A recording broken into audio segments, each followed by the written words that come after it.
গেল ২৬ তারিখে শেখ হাসিনার সাথে ভারতে আওয়ামী লীগের বেশ সিনিয়র নেতাদের একটা বৈঠক হয়েছে, এরকম কথাটা সত্য। কথাটা সত্য? সেই বৈঠকে কি হয়েছে বা কারা ছিলেন? আমি দেখছিলাম ওবায়দুল কাদের, হাসান মাহমুদ তারা ছিলেন, আর কেউ ছিলেন কিনা বা কি ধরনের কথা হয়েছে আপনাকে নাকি আমি দায়িত্ব নিয়ে গুজবটা? বলছি, এই দুজন ছিলেন না। আচ্ছা। যদি টিআইবি রিপোর্ট দেখে থাকেন, গতকালকে যেটি প্রকাশিত হয়েছে, সেই টিআইবি রিপোর্টটিও যদি আপনি দেখে থাকেন, তাহলেও আপনি দেখবেন কি ভয়াবহ চিত্রটি উঠে এসেছে। আমি আপনার জন্য আসলে টিআইবি রিপোর্টটি নিয়ে বসছি, আজকে জাস্ট বসছেন, কিন্তু বলার আগে জন্য। যখন টিআইবি রিপোর্ট নিয়ে আমরা বসতাম আপনাদের সাথে আলোচনায়, আপনারা তখন বলতেন এটি উদ্দেশ্য প্রণোদিত, এক পেশে, সঠিক নয়, এরকম কথা বলতেন। আমি আবার একই কথায় আসি। আমরা যদি তর্কের খাতিরগুলি দোষ করে থাকি, সেই দোষের জন্যই তো আমাদের আজকে দেশ ছাড়তে হয়েছে, ক্ষমতা ছাড়তে হয়েছে। তাহলে একই দোষ যদি তারা করে থাকে, তারা কিভাবে ক্ষমতায় থাকে?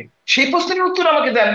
আমরা তো বলছি যে আমরা ধোয়া তুলসীর পাতা না। আপনারা তো 15 বছর কিন্তু ছিলেন, সেই কেবল 1 বছর। সেই জন্য তো সেই ও তার মানে তাদেরকে, আমরা 15 বছর থাকার জন্য তাদেরকে 15 বছর এই আমাদের যে অন্যায়গুলো আপনারা বলেন, সেই অন্যায়গুলো আরো বেশি করে করার সুযোগ দিতে হবে, এটাই তো বলতে না না, চাচ্ছেন। মোটেও সুযোগ দিতে হবে বলছি না, মানে আপনি সেটাই বলতে পনেরো চাচ্ছেন যে বছরে মাত্র ক্ষুব্ধ এক হয়ে বছর আপনাদের এই পরিণতি হয়েছে।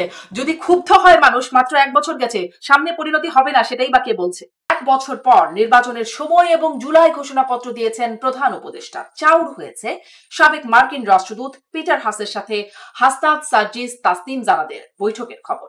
আর তাদেরই সহযোদ্ধা উপদেষ্টা মাহফুজ আলম ফেসবুকে জানিয়েছেন 1/11 পদধ্বনি শোনার কথা। এইসব কিছুতে পতিত আওয়ামী লীগ কি শুনছে, কি দেখছে? গোয়েন্দা তথ্য বলছে 8ই আগস্ট পর্যন্ত দেশে সহিংসতার চেষ্টা করবে আওয়ামী লীগ। সাবেক স্বরাষ্ট্রমন্ত্রী আসাদুজ্জামান খান কামালের তত্ত্বাবধানে আওয়ামী লীগের ক্যাডারদের ট্রেনিং দিচ্ছিলেন মেজর সাদিক, যিনি এখন আছেন হেফাজতে। এদিকে গেল 26শে জুলাই দিল্লিতে শেখ হাসিনার সাথে বৈঠক করেছেন আওয়ামী লীগের কয়েকজন নেতা। তারও আগে নিরিবিলি ভাবেই ভারতে এসেছিলেন সজীব অজিত জয়। এসব নিয়ে আমার আজকের অতিথি আওয়ামী লীগের সাবেক এমপি ডাক্তার হাবিবে মিল্লাত। ডাক্তার হাবিবে মিল্লাত, আপনাকে স্বাগত জানাচ্ছি পালস অফ পলিটিক্সে আমার আজকের আয়োজনে। আহ 5ই ধন্যবাদ আগস্টের আপনাকে। বর্ষপূর্তি হলো, অনেক কিছু ঘটে গেল, এর মধ্যে অনেক বিষয় নিয়ে কথা বলবো। শুরুতেই 5ই আগস্ট প্রধান উপদেষ্টা জাতির উদ্দেশ্যে ভাষণে তিনি বলেছেন, মানে নির্বাচনের একটা তারিখ ঘোষণা করে, তারিখ না দুঃখিত, নির্বাচনের একটা সময়, যে ফেব্রুয়ারিতে 2026-এর ফেব্রুয়ারিতে রমজানের আগেই নির্বাচন হবে। এখন এই বিষয়ে আপনাদের কি অবস্থান? আওয়ামী লীগের কার্যকলাপ নিষিদ্ধ, আপনাদের নিবন্ধন স্থগিত আছে, এটা নিয়ে আপনাদের মন্তব্য কি, অবস্থান কি, সেটা একটু জেনে নিই শুরুতে। ধন্যবাদ আপনাকে, ধন্যবাদ দর্শকদেরও তাদের আজকের অনুষ্ঠানটি দেখার জন্য। আজকের এই অনুষ্ঠানের শুরুতেই এই শোকাবহ অগস্ট মাসে জাতির পিতা বঙ্গমাতা সহ যারা শহীদ হয়েছেন 1975 সনের 15ই আগস্টে, তাদেরকে স্মরণ করছি। বীর মুক্তিযোদ্ধা, জাতীয় চার নেতা এবং বিভিন্ন গণতান্ত্রিক আন্দোলনে, এবং 2024-25-এ যারা আমাদেরকে ছেড়ে চলে গেছেন, তাদের রুহের মাগফিরাত কামনা করছি এবং পরিবারের প্রতি সমবেদনা জানাচ্ছি। নির্বাচন নিয়ে আপনি জিজ্ঞেস করেছেন। নির্বাচন বাংলাদেশে, নির্বাচন হতে হলে অবশ্যই বাংলাদেশের বড় দুটি দলের অংশগ্রহণে শুধুমাত্র নির্বাচন গ্রহণযোগ্য হবে। বাংলাদেশের সর্বপ্রাচীন দল বাংলাদেশ আওয়ামী লীগ এবং সর্ববৃহৎ দল, এবং সাথে বাংলাদেশের জাতীয়তাবাদী দল, এদের বাদ দিয়ে আসলে কোনো নির্বাচন বাংলাদেশে হওয়ার সম্ভাবনা নেই। অর্থাৎ আপনি যেভাবেই বলুন না কেন, নিবন্ধন স্থগিত রাখা হয়েছে কিংবা কার্যকলাপ নিষিদ্ধ করা হয়েছে, আজ থেকে প্রায় 6 মাসেরও বেশি সময় পরে নির্বাচন, আপনারা দেখবেন ইনশাল্লাহ নৌকা মার্কার আওয়ামী লীগ আবারও নির্বাচনে অংশগ্রহণ করবে। এবং জনগণ যদি নির্ধারণ করেন, যেটাই নির্ধারণ করেন সেটাই বাংলাদেশ আওয়ামী লীগ মেনে নেবে। মানে 6 মাসের বেশি সময়ের পরে নির্বাচন, এর মধ্যে আপনারা এমন কিছু করতে সক্ষম হবেন যাতে নৌকা মার্কা নির্বাচনে অংশগ্রহণ করতে পারবে। আরেকটু এ বিষয়ে একটু বিস্তারিত শুনবো, কিন্তু আপনি বলছেন বড় দুটি দলের অংশগ্রহণ ছাড়া নির্বাচন গ্রহণযোগ্য হয় না। তাহলে আপনাদের সময় যে নির্বাচন, মানে আওয়ামী লীগ আমলের কথা বলছি, দুটি নির্বাচনে, 14 নির্বাচন এবং 24 নির্বাচনে বড় দুটি দলের একটি দল নির্বাচনে অংশগ্রহণ করলো না। আপনারা তো বললেন নির্বাচন গ্রহণযোগ্য, তখন কেন বললেন? প্রথমত তারা নির্বাচনে অংশগ্রহণ করতে চেয়েছে কিনা, আজ যদি বাংলাদেশ আওয়ামী লীগ বলে নির্বাচনে অংশগ্রহণ করব না, তাহলে দোষটি সম্পূর্ণ আওয়ামী লীগের উপর চলে যাবে। এটা তো আপনাকে বুঝতে হবে। যদি কেউ নির্বাচনে অংশগ্রহণ না করে বা না করতে চায়, নির্বাচনে অংশগ্রহণ করাও যেমন আমাদের একটি সাংবিধানিক অধিকার, না অংশগ্রহণ করাও সাংবিধানিক হুম। অধিকার। সুতরাং কেউ যদি কোনো দল যদি গণতান্ত্রিক দেশের চিন্তা করে থাকে তারা নির্বাচনে অংশগ্রহণ করবে না, তাহলে সেটা করতেই পারে, এবং মানে তার জন্য নির্বাচনী ট্রেন তারা থেমে কি থাকবে আসলে না। মানে যদি এভাবে জিজ্ঞেস করি, তারা কি মানে এমনিতেই খুশি মনে নির্বাচন করব না এরকম একটা সিদ্ধান্ত নিয়েছিল, নাকি তাদের মনে হয়েছিল যে নির্বাচন করলে সেই নির্বাচনটা গ্রহণযোগ্য হবে না, যেটি তারা বলেছে আপনাদের সাথে আলোচনাও বিভিন্ন সময় টক শো প্ল্যাটফর্মে, মাঠের রাজনীতিতে বারবার এই কথাটি বলেছে? পরিস্থিতি কি সেটি ছিল না? তারা কি বলেছে সে ব্যাপারে মন্তব্য করা আসলে আমার ঠিক হবে না, কারণ ওই দলের সাথে আমার কোনো সম্পর্ক নেই। তাদের দলের হাইকমান্ড থেকে কিংবা দলের সিদ্ধান্ত যদি সেটি হয়ে থাকে এবং তারা যদি সেটা বলে থাকে, সেটা সম্পূর্ণভাবে হুম। তাদের বিবেচ্য। এ ব্যাপারে অন্য একটি দলের সদস্য হিসেবে আমার সে ব্যাপারে কোনো মন্তব্য করা আসলে ঠিক হবে না। আপনার কাছে মানে এই প্রশ্নটা আমার এখন ছিল না, কিন্তু যেহেতু নির্বাচন বড় দুটি দলের কথা আপনি বললেন সেজন্যই জিজ্ঞাসা। মানে বিএনপির অংশগ্রহণ ছাড়া তারা নিজেরা অংশগ্রহণ করেনি, তারা নিষিদ্ধ হয়নি তবু অংশগ্রহণ করেনি, সব ঠিক আছে, কিন্তু তাদের অংশগ্রহণ ছাড়া সেই নির্বাচনটি কি আপনি গ্রহণযোগ্য নির্বাচন বলবেন? দেশে বিদেশে সেটি আসলে সেভাবে আপনি জানেন কি বলা হয়, আপনি আপনাদের মতে কি সেটি গ্রহণযোগ্য এখন মনে হয়? আপনি তো জানেন যে বাংলাদেশের এই তিনটি নির্বাচন, দুটি নয় তিনটি নির্বাচন নিয়ে প্রশ্ন আছে, গ্রহণযোগ্যতা নিয়ে প্রশ্ন আছে, এ নিয়ে কোনো সন্দেহ নেই। কিন্তু বাংলাদেশের প্রত্যেকটি নির্বাচন নিয়েই প্রশ্ন আছে, আর শুধুমাত্র আপনার তিনটা নির্বাচন কথা বললে তো আসলে সেটা একটা দলকে দোষারোপ করা হয়ে থাকে। আপনি যদি এইটি নির্বাচনের কথা বলেন, এরশাদের সময়, কিংবা মধ্য ফেব্রুয়ারি নির্বাচনের কথা চিন্তা করে থাকেন বিএনপির সময়, এই কথাগুলো যদি একসাথে বলতেন, তাহলে মনে করতাম যে একটা হুম। লেভেল প্লেইং ফিল্ড মেনটেন করা হচ্ছে, অন্তত টক শোতে, হুম। রাজপথে না হলেও মাঠে না হলেও।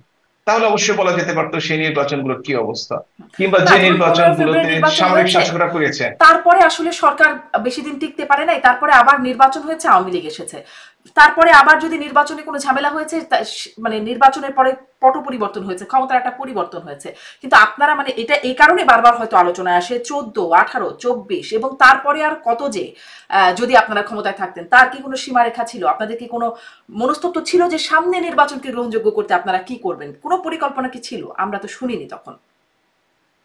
আমরা কিন্তু এখনো এই কথাই বলছি যে নির্বাচন নিয়ে প্রশ্ন আছে। হুম।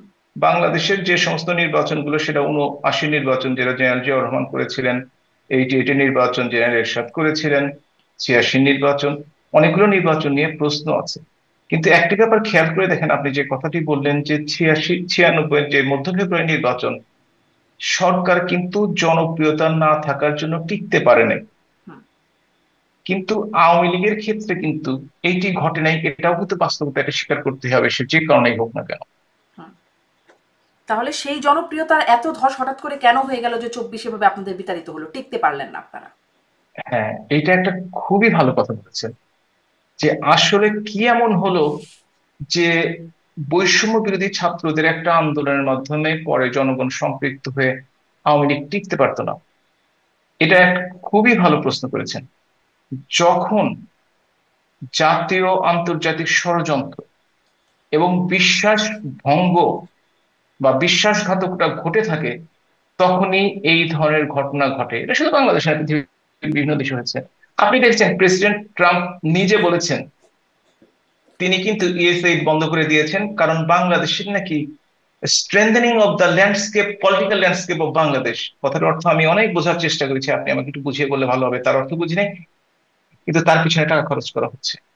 আপনি দেখে থাকেন ভলকার টার্ক, ইউএন এর মানবাধিকার কমিশনের তিনি কমিশনার, তিনি কিন্তু বিবিসির সাক্ষাৎকারে স্পষ্ট বলেছেন আর্মিকে বলে দেওয়া হয়েছে কোন প্রকার পক্ষ অবলম্বন করলে তাদের কিন্তু বাংলাদেশের যে বাংলাদেশের সামরিক বাহিনীর সদস্যরা যে শান্তিরক্ষী বাহিনীতে সেটাতে অসুবিধা হতে পারে।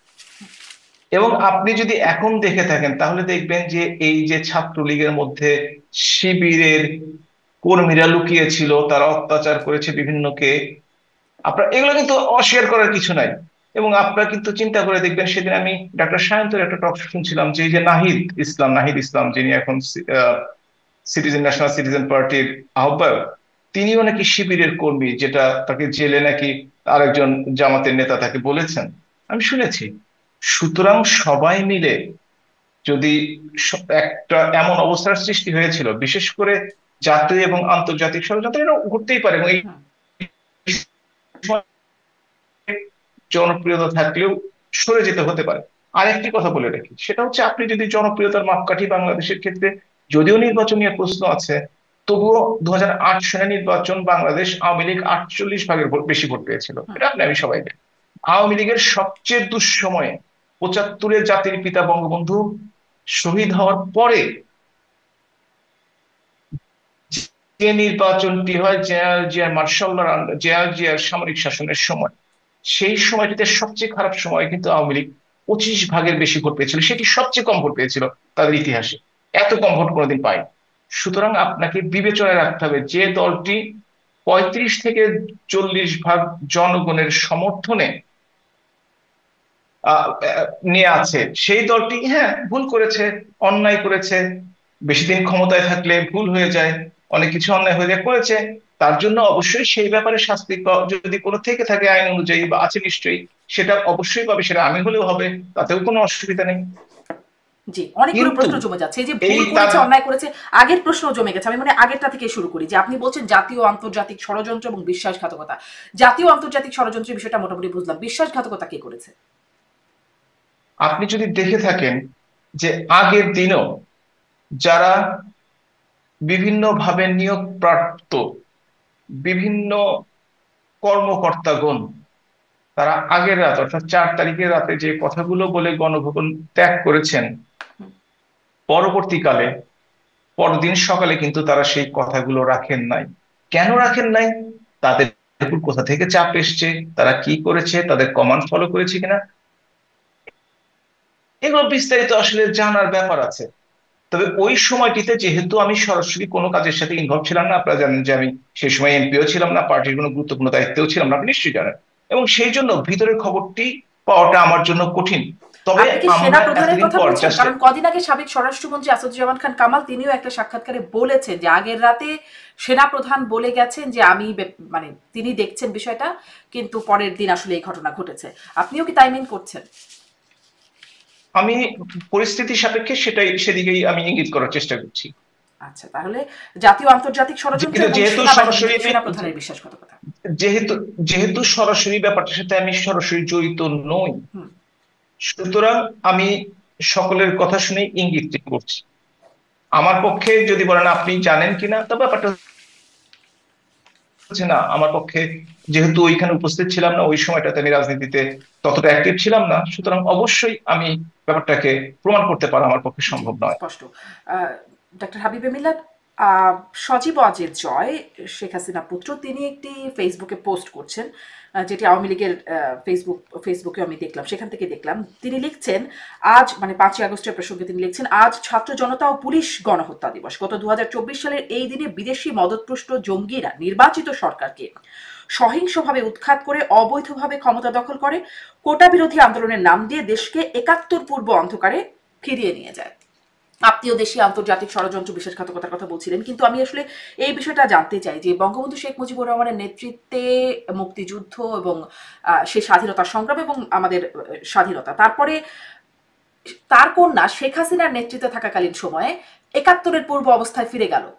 এই মানে এই আসলে তার কন্যার নেতৃত্বের জায়গায় এই অবস্থায় এসে পৌঁছালো, এটিকে একরকম সেটি স্বীকার করা। না না, আপনি তাই বলেছেন না, কন্যা চলে যাওয়ার পরে তিনি কি বলেছেন আপনি যদি একটু পড়ে থাকেন। হ্যাঁ, উনি বলছেন ও, যে জঙ্গিরা নির্বাচিত সরকারকে সহিংসভাবে উৎখাত করে হ্যাঁ অবৈধভাবে ক্ষমতা দখল হ্যাঁ করে, কোটা বিরোধী হ্যাঁ হ্যাঁ আন্দোলনের নাম দিয়ে দেশকে 71-এর পূর্ব অন্ধকারে ফিরিয়ে নিয়ে যায়। কোটা বিরোধী আন্দোলনের হ্যাঁ নাম করে দেশকে 71 পূর্ব অন্ধকারে ফিরিয়ে হ্যাঁ নিয়ে হ্যাঁ যায়। হ্যাঁ হ্যাঁ, আপনি তাহলে প্রশ্নটা এখন ঠিক আছে। সেটা হচ্ছে আজকে যদি আপনি জুলাই সনদটি দেখে থাকেন, তাহলে দেখবেন 19 নম্বর অনুচ্ছেদে লেখা আছে যে ঘোষণাপত্র। তৎকালীন প্রধানমন্ত্রী শেখ হাসিনা পদত্যাগ করে চলে যান। কথাটি সর্বৈব মিথ্যা, কারণ আজকে পর্যন্ত কেউ পদত্যাগ পত্র দেখাতে সক্ষম হয়নি, এটা আপনি জানেন আমিও জানি। যদি আপনি 20 নম্বর অনুচ্ছেদ দেখে থাকেন, হুম।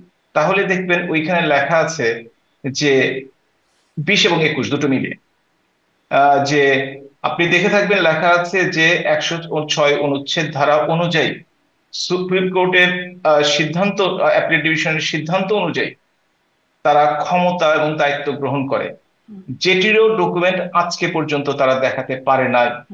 এবং আপনি যদি আরো খেয়াল করে থাকেন সেটির একটা তাহলে ডকুমেন্ট দেখবেন, আমি আমি যে চেষ্টা করে না দেখতে না না, পেয়েছি, ডকুমেন্ট সেই যে ডকুমেন্টে ডকুমেন্টটি 106 এর যে রেফারেন্সের ডকুমেন্টটি কথা বলছেন না, সেটি যখন আসলে আমিও অনেক চেষ্টা করেছি, একজন আইনজীবীর বক্তব্য শুনছিলাম, তিনি নাকি আদালতে চেয়েছেন কিন্তু তিনিও ডকুমেন্টে দেখতে পারেন নাই। পরে আমি নিজেও একটু খোঁজ করবার চেষ্টা করেছি, আমি সেই ডকুমেন্টটা দেখেছি, আপনাকে আমি দেখাতে পারি।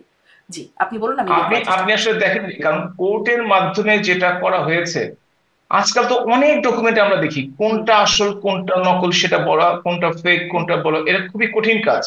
তবে আপনি বারবার দেখেছেন একজন আইনজীবী বারবার সেটির জন্য রিট করেছিল, চেয়েছিল, সে আজকে পর্যন্ত পায়নি। আপনি যদি পেয়ে থাকেন এই যে আমি তার আসলে পেতে, এইটার কথা বলছি। আমি এটা নিয়ে কোনো কথা বলতে চাই জি না। জি। এই কারণে বলতে চাই না যে আপনি যে কাগজটা দেখাচ্ছেন একটা কপি দেখাচ্ছেন, আমি হুম, আপনাকে তার চেয়ে ভালো কপি করে দেখাতে পারবো, হুম, আপনি চাইলে আমি দেখাতে পারবো। সুতরাং সেটার উপর আমার কোনো আস্থা নাই। কিন্তু কোর্টের মাধ্যমে যে ডকুমেন্টটি চাওয়া হয়েছে, সেই কোর্টের ডকুমেন্টটি তখন পর্যন্ত, আজকে পর্যন্ত তাকে দেওয়া হয়নি। আপনি যদি পেয়ে থাকেন তার পেতে কষ্টটা কোথায়? এটা যদি সত্যি হয়ে থাকে তার পেতে কষ্টটা কোথায়? সুতরাং এই ব্যাপারে আমরা আলোচনাটা মনে হয় যে এই মোবাইলে আছে। মোবাইলে প্রতিদিনই অনেক কিছু আসে। দেখলাম এনসিপি তাদের বীরশ্রেষ্ঠ ঘোষণা করার জন্য দাবি করেছে, একটা ফেক নিউজ, হুম, ওটা তো আমার মোবাইলে এসছে। হুম। সুতরাং এই মোবাইলের নিউজ নিয়ে, ফেসবুকের নিউজ নিয়ে আমি আসলে আমি আলোচনা আসলে করতে মোবাইল ইন্টারেস্টেড ফেসবুকের না। নিউজ না, আমি মানে চেয়ে এটা জোগাড় করেছি এই কিন্তু কোর্ট কেন দেয়নি? কোর্ট কেন সেই ভদ্রলোককে দিলেন না যিনি বারবার চাইলেন? হুম, সেটা তো আপনাকে অবশ্যই বিবেচনায় আনতে হবে। সেই ভদ্রলোকও পরবর্তীতে আপনি, পেয়েছেন কিনা সেটি অবশ্য খোঁজ নেওয়া হয় নাই। না, সে সে কয়েকবার চেয়েছে এবং আজকে পর্যন্ত আমরা জানি তাকে দেওয়া হয়নি। এবং দেওয়াটা উচিত ছিল যদি আপনি পেয়ে থাকেন, যদি এটা সত্যিকার অর্থে হয়ে থাকে। এবং আপনি যদি জেনে থাকেন প্রধান বিচারপতি এবং ইকবালুর রহিম যারা সেখানে স্বাক্ষর করার কথা, তারা সেই সময় সেনা হুম, হেফাজতে হুম, ছিল, যেটা ক্যান্টনমেন্ট থেকে ডিক্লেয়ার করা হয়েছে। যারা সেনা হেফাজতে থেকে থাকেন তারা কিভাবে মিটিং এ স্বাক্ষর করলেন সেটাও তো প্রশ্ন জাগে। হুম। সে প্রশ্নগুলো তো উত্তর দিতে হবে আসলে। সুতরাং কে কোন পেপার কি ডকুমেন্ট দিল এখন আসলে সেটা তো ডিজিটাল ভেরিফাই করার সিগনেচার বা দরকার আছে। ভার্চুয়াল সিগনেচার করবার তো সুযোগ আছে। মানে আমি জানি না যে শেষে ডেফিনেটলি সিগনেচারটা সুযোগ হয়েছে কিনা, আছে, কিন্তু করবার সুযোগ আছে। ডেফিনেটলি করবার সুযোগ আছে এবং সেটা ভ্যালিড, তাতেও কোনো সন্দেহ নেই। কিন্তু করেছেন কিনা, আপনি যেটা দেখলেন সেটা কিন্তু ডিজিটাল সিগনেচার দেখালেন না। আপনি দেখেন সেটা কালি কলমের সিগনেচার, আপনি যেটা দেখেছেন, হুম। আপনি যেটা দেখিয়েছেন আমি আসলে দেখছি এখানে একটা সবার সিল মারা আছে, আমি মানে যেটা দেখলাম নিচের দিকে বিচারপতিদের একটা নাম সিল লেখা মারা আছে, স্বাক্ষর। আহ, হুম, বিচারপতিদের নাম লেখা আছে, এবং তারপরে সিগনেচার হচ্ছে registrar general Bangladesh supreme court. তার তার হ্যাঁ, সিগনেচারটা মানে হাতের সিগনেচার। একজন সিগনেচার করা আছে। হ্যাঁ, সুতরাং এটা নিয়ে আমরা আলাপ না করাই মনে হয় ভালো, কারণ যেটা নিয়ে যে হুম, ডকুমেন্ট ভেরিফাইড না সেই ডকুমেন্ট নিয়ে আসলে টক সাথে কথা না বলাই ভালো। তো সেই জন্য বলছি যে এখন আমরা তাহলে সেই কথাটিতে আসি। প্লাস আপনি যদি দেখে থাকেন সারা দেশের অবস্থা, বাংলাদেশে একটা ভয়ের পরিস্থিতি সৃষ্টি হয়েছে। বাংলাদেশের মানুষরা চাঁদাবাজিতে অতিষ্ঠ, বাংলাদেশের দুর্নীতি, এটা এটা পত্রিকায় এসছে এবং বড় বড় লোকেরাই বলেছে 5 গুণ ঘুষ বেড়ে গেছে, 4 গুণ ঘুষ বেড়ে গেছে। এ পর্যন্ত আজকে একটা কানাডিয়ান একটা এজেন্সি, আমি পত্র পত্রিকাও দেখলাম, তারা লিখছে 637 জন মানুষ মব ভায়োলেন্সের মাধ্যমে পিটিয়ে কুপিয়ে তাদেরকে হত্যা করা হয়েছে। 2023 সনে পুরো বছর জুড়ে সেটা ছিল 51 জন। আপনি যদি দেখে থাকেন ছাত্রদের শিক্ষা জীবন নষ্ট হচ্ছে, 5 লক্ষাধিক ছাত্রছাত্রী শুধুমাত্র ছাত্রলীগের সাথে সম্পর্ক থাকার কারণে, যদিও হাসনাত সার্জিসের ছাত্রলীগের সাথে সম্পর্ক ছিল, তারা এখন বড় নেতা, অথচ যারা ছাত্রলীগের সাথে সম্পর্ক থাকার কারণে অনেকে ক্লাসে যেতে পারছে না, অনেকে পরীক্ষা দিতে পারছে না, অনেকে আবার পরীক্ষা দিয়েও রেজিস্ট্রেশন করতে পারছে, পরীক্ষা দেওয়ার জন্য রেজিস্ট্রেশন করতে পারছে না, অনেকে সার্টিফিকেট পাচ্ছে না। হুম, এই ধরনের ঘটনা ঘটেই যাচ্ছে। এবং সবচেয়ে যে বড় ব্যাপারটি ঘটেছে যে বাংলাদেশের ইতিহাসে 11 মাসে 3,62,000 গ্রেপ্তার হয়েছে, সেটা বাংলাদেশের কোন সরকারের সময় ছিল না 54 বছরের ইতিহাস। বাংলাদেশে একসাথে 116 জন জনপ্রতিনিধি, অর্থাৎ সংসদ সদস্য জেলে আছে, এই ঘটনা বাংলাদেশের ইতিহাসে কোনোদিন হয়নি। এরকম গণ অভ্যুত্থানও কি বাংলাদেশের বাংলাদেশের ইতিহাসে, ইতিহাসে কোনোদিন হয়েছে? বা মানে সব এমপি মন্ত্রী যারা বাংলাদেশে সবাই দেশ ত্যাগ করেছেন বা পালিয়ে বাংলাদেশে গেছেন? গণ অভ্যুত্থান, আমার কথা শুনুন, 69-এ কি হয়েছে আপনি ইতিহাস ভুলে যাবেন না। ও তো বাংলাদেশের আগে আর কি। 69-এ প্রকৃত প্রকৃত গণ অভ্যুত্থান কিন্তু হয়েছে, বাংলাদেশে যার বলছি আমি। মাধ্যমে 1971 সনে বাংলাদেশ স্বাধীন হয়েছে। এটাকে যদি গণ অভ্যুত্থান বলেন আপনি, আমরা তো বলছি, আপনারা তো শুরুই করেছিলাম আমি, দেশীয় বিদেশি অর্থায়নে জঙ্গিদের সম্পৃক্ততায় 700 জঙ্গি আজকে জেল থেকে পালিয়ে গেছে। পরশু দিন আমি আইজি প্রিজনের কাছ থেকে শুনছিলাম যে তাদের মধ্যে 300 জন এখনো ফিরে আসেনি বা গ্রেপ্তার করা শুরু হয়নি। অনেকেই ফিরে এসছেন, তাদেরকে তাদেরকে পাওয়া যাচ্ছে না। আপনি দেখেছেন জাতির পিতার বঙ্গবন্ধু ভবন 2 দিন ধরে গুড়িয়ে দেওয়া হয়েছে। সেই সময় সেনাবাহিনী উপস্থিত ছিল, পুলিশ উপস্থিত ছিল, কেউ কোনো বাধা দেয়নি। আপনি দেখেছেন হিজবুত তাহির বাংলা এবং আনসারুল্লাহ বাংলা টিমের পতাকা নিয়ে বাংলাদেশে মিছিল করতে। আপনি দেখেছেন, আপনি একজন নারী, আপনি নারী স্বাধীনতায় বিশ্বাস করেন, সেই নারীদেরকেও বাংলাদেশ ব্যাংক ড্রেস কোড দিয়ে পরে উঠিয়ে নেয়। ফুটবল খেলতে তাদেরকে মানা করা হয়, নাটক বন্ধ করে দেওয়া হয়েছে বাংলাদেশে। বাংলাদেশের যে সংস্কৃতি সেটা কিন্তু বাঙালি সংস্কৃতি, সেই সংস্কৃতিকে তারা ভিন্নভাবে প্রভাবিত করার চেষ্টা করছে। আপনি যেটা বলছেন যে বাংলাদেশে জঙ্গিদের কথা বলছেন যে কিন্তু এই মাইনরিটিদের জঙ্গিরা তো উপর যে হুট করে অত্যাচার উদয় হলো করা না। হয়েছে, মানে আপনি যেটা বলছেন ডাক্তার হাবিবুর মিল্লাত, এই জঙ্গিরা তো হুট করে উদয় হলো না। এরা মানে বা 5ই আগস্টের পরে একদিনে সব বের হয়ে আসলো, বিষয়টা এরকমটা না। এদের গ্রুমিং হয়েছে, এদের বিস্তার হয়েছে, সেটি তো হয়েছে, যদি হয়ে থাকে সেটা তো আপনাদের আমলে হয়েছে। তার দায় আপনাদের, মানে সেই বিষয়ে আপনাদের ব্যর্থতা আপনারা নেন কিনা? এখানে এই ব্যাপারে অন্তত ব্যর্থতার কথা বলবেন না। বাংলাদেশে হোলি আর্টিজনে 24 জন মানুষ মারা গেছে, বিদেশি নাগরিক অনেক সহ। সেটাতেও নাকি জঙ্গিবাদের কোনো হামলা হয় নাই, এটা নাকি একটা সাজানো নাটক ছিল। এই ধরনের ঘটনাগুলো আজকে বলা হচ্ছে সংবাদপত্রে এবং বিভিন্ন উপদেষ্টার মাধ্যমে। আপনি দেখেন জঙ্গিবাদের পৃথিবীর সর্বত্রই জঙ্গিবাদ আছে, কোথাও ইংল্যান্ডেও আছে, আমেরিকায়ও আছে, এবং সেইখানে জানান দিয়ে আসে না। ঘটনা ঘটার পরে স্কুলে ছেলেরা মারা যাওয়ার পরে, কিংবা মসজিদে মুসলিমরা নিহত হওয়ার পরে সেটা খবর হয়, তাদেরকে অ্যারেস্ট করা হয়, তাদেরকে বিচার করা হয়। বাংলাদেশে কিন্তু হোলি আর্টিজানের পরে শোলাকিয়াতে আক্রমণ করতে গিয়েছিল ঈদের নামাজে, আপনার নিশ্চয়ই খেয়াল আছে, এবং তাদের 2 জনকে তখন হত্যা করা হয় জঙ্গিকে। তারপর থেকে কিন্তু জঙ্গিরা বাংলাদেশে মাথা উঁচু করে দাঁড়াতে পারে নাই, এবং যে কোনো ঘটনার আগেই তারা কিন্তু গ্রেপ্তার হয়ে গেছে। সুতরাং উত্থানটা যে আওয়ামী লীগের সময় হয়নি, আর বিস্তার, যারা ছিল আমি বলছি তাদেরকে বিস্তার। বিস্তার, এবং তাদেরকে জেলে পোড়া হয়েছে, তাদেরকে শাস্তির আওতায় হয়েছে। 21শে অগাস্ট গ্রেনেড হামলায় হয়েছে তো অস্বীকার করবেন? অস্বীকার করতে পারবেন না।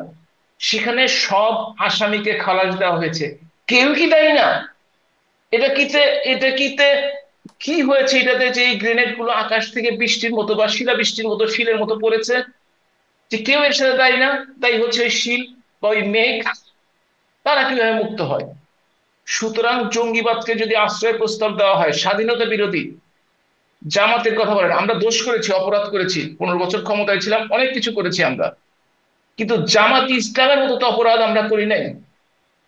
30 লক্ষ শহীদ হয়েছে জামাতে ইসলাম এবং তাদের দোসর পাকিস্তানিদের হাতে, 2 লক্ষ মা বোনের সম্ভ্রম গেছে, সেই অপরাধ কিন্তু আমরা করি নাই কখনো। এরশাদের সময় চিটাগাংয়ের লালদিঘির ময়দানে 24 জনকে গুলি করে একসাথে হত্যা করা হয়েছে। 21শে অগস্ট নিয়ে আমার বিএনপির সময় করা হয়েছে, একই দিনে। সবগুলো হত্যাকাণ্ডে আমরা ঘৃণা করি, তাদের আর এই যে বিচার চাই। এই গণ অভ্যুত্থানের কিন্তু সময় জাতিসংঘ বলছে 1400 মানুষ হত্যাকাণ্ডের শিকার জাতিসংঘের হয়েছে। রিপোর্টটি যদি আপনি দেখে থাকেন, দেখেছি। আপনার কি একটু চেয়েছিলেন যে জাতিসংঘ আপনার রিপোর্টটি 1400 লোকের একটি লিস্ট দিন? কেউ চেয়েছিলেন আপনারা একবারও? নাকি 1400 লোক চুপ করে গেলেন? আজকে যদি আপনি সনদটি দেখে থাকেন, আপনি একটু ভালো করে পড়বেন, দেখেন ওইখানে 1000-এর কথা লেখা আছে, তাহলে 400 ওনারা বাদ দিয়ে দিলেন। হুম, স্বাস্থ্য মন্ত্রণালয় থেকে যে রিপোর্টটি হুম, বেরিয়েছে 834 জনের, হুম। তার মধ্যে গত পরশু দিনের যদি গেজেট সেই দেখেন তালিকা 8 এখনো জন বাদ পূর্ণাঙ্গ দেওয়া না, হয়েছে। সেই তালিকাটা তো এখনো পূর্ণাঙ্গ না, আরো যোগ হচ্ছে। 1 বছরে যে সরকার তালিকা পূর্ণাঙ্গ করতে পারে না, সেটা একটি ব্যর্থ সরকার। সেই যে সমালোচনা আপনি সরকার করতেই যে পারেন, সেই শহীদদের, সমালোচনাটা সরকারের না বিরুদ্ধে না না, হয়েছে। আমি আসছি, যে সরকার যে শহীদদের রক্তের উপর দাঁড়িয়ে প্রতিষ্ঠিত, এই ডিজিটাল যুগে তাদের যদি সংখ্যা তারা নির্ধারণ না করতে পারে, এখনো যদি অপূর্ণ লিস্ট থেকে থাকে 1 বছর পরে, এই সরকার দেশ চালানোর যোগ্যতা রাখে না। আপনাকে যে কথা বলছিলেন 1400 লোক মারা গেছে, জাতিসংঘের রিপোর্টটা কি আপনারা কেউ চ্যালেঞ্জ করেছেন? যে সরকার বলছে সনদের মধ্যে 1000, স্বাস্থ্য মন্ত্রণালয় বলছে 8,834 থেকে 8 জন বাদ দিলে 826 জন। জামাতি ইসলাম 10 খণ্ডের একটা বই বের করে 10টি বই বের করেছে, তাতে 691 জন। তাহলে আপনি 1400 কই থেকে পেলেন? এটা তো আমার জানার দরকারই আছে। আপনারা চ্যালেঞ্জ তারা করেছেন। কি আমাদের আমরা তো আজকাল আমরা চ্যালেঞ্জ, আমি ব্যক্তিগতভাবে আমরা চ্যালেঞ্জ করেছি, বিভিন্ন অনুষ্ঠানে চ্যালেঞ্জ করেছি। আমি চ্যালেঞ্জ করেছি, মানে আমি জাতিসংঘকে সরাসরি চ্যালেঞ্জ করার উপায় নাই, মানে আনুষ্ঠানিকভাবে? আমি তো ব্যক্তিগতভাবে চ্যালেঞ্জ করার অধিকার রাখিনি। আমি চিঠি লিখেছিলাম জাতিসংঘকে। যখন জাতিসংঘ টিম আসে, আমি বলেছিলাম আপনারা সকলের ইন্টারভিউ নিচ্ছেন, আমি ক্ষতিগ্রস্ত। আমি সেই সময় যে এলাকায় হত্যাকাণ্ডগুলো ঘটেছে সেই এলাকায় উপস্থিত না থাকা সত্ত্বেও, সেই সময় রাজনৈতিক ভাবে, যদি আওয়ামী লীগের সদস্য, আমি গর্বিত সদস্য সবসময় বলি, কোনো পদে না থাকা সত্ত্বেও, কোনো জনপ্রতিনিধি না থাকা সত্ত্বেও আমার বিরুদ্ধে অনেকগুলো মিথ্যা হত্যা মামলা দেওয়া হয়েছে। আমি বলেছিলাম আমি ইন্টারভিউ দিতে রাজি আছি। আমি পালিয়েছিলাম ঢাকাতে, তখন আমি লুকিয়েছিলাম একটা বাসায়। আমি ইমেলে যোগাযোগ করি তাদের সাথে, তারা আমার ইন্টারভিউ নেওয়ার কোনো প্রশ্ন আসে। আমি চাইলে আপনাকে ইমেলের কপিগুলো এখনো পাঠিয়ে দিতে পারি, আপনি সেগুলো নিয়ে একটু দিতে পারেন তাদেরকে। যে সেপ্টেম্বর মাসে, আপনার সম্ভবত অক্টোবর মাসে তারা এসেছিল আমার ওদের খেলায়, সেপ্টেম্বরে আমি তাদেরকে নির্দিষ্ট সময় দিয়েছিল, তারা এত তারিখের মধ্যে চিঠি দিতে হবে। আমি সেই চিঠিটি তাদেরকে দিয়েছিলাম, কয়েকবার দিয়েছি, কিন্তু আজকে পর্যন্ত। আপনার জানা মতে কারো ইন্টারভিউ নিয়েছে আওয়ামী লীগের? আমার জানা মতে, আমি তো আর সকলকে বলতে পারবো না, তবে আমি যতদূর শুনেছি যে আওয়ামী লীগের তেমন কারো ইন্টারভিউ নেয়নি। এটা নাকি এক পেশে ইন্টারভিউ নেওয়া হয়েছে। তবে এই মন্তব্যটা করা ঠিক হচ্ছে না এই কারণেই, যেহেতু সব আওয়ামী লীগের সাথে আমার তো আর যোগাযোগ করা সম্ভব হয়নি।